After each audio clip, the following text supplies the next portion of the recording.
Les marchés financiers. Pour certains, ce sont d'obscurs lieux de spéculation. Et pourtant, ils représentent les moteurs de notre économie.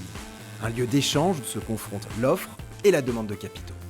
D'un côté, des entreprises ou des États qui ont besoin d'argent pour se développer ou combler leurs déficits.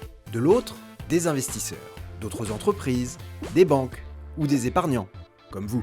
Bref, des acteurs qui possèdent des capitaux et souhaitent les placer. Tout cela tombe donc plutôt bien. Mais comment ça marche ?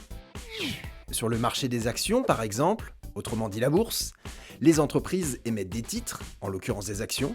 Ce sont comme des petits morceaux du capital de l'entreprise. Les épargnants qui croient dans le potentiel de cette entreprise vont donc acheter ces titres et devenir actionnaires. Le prix des actions dépend de la confrontation entre l'offre et la demande.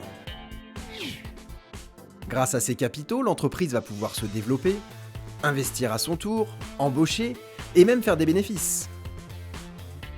Et pour les actionnaires, qui dit bénéfice, dit dividende, la récolte des fruits de leur investissement. Mais vous vous doutez bien que tout n'est pas toujours si rose, ni pour l'entreprise, ni pour l'actionnaire. Non seulement le dividende n'est pas systématique, mais le cours de l'action peut varier à la hausse comme à la baisse. Vous l'aurez compris, investir sur les marchés financiers permet d'accéder à un certain potentiel de performance.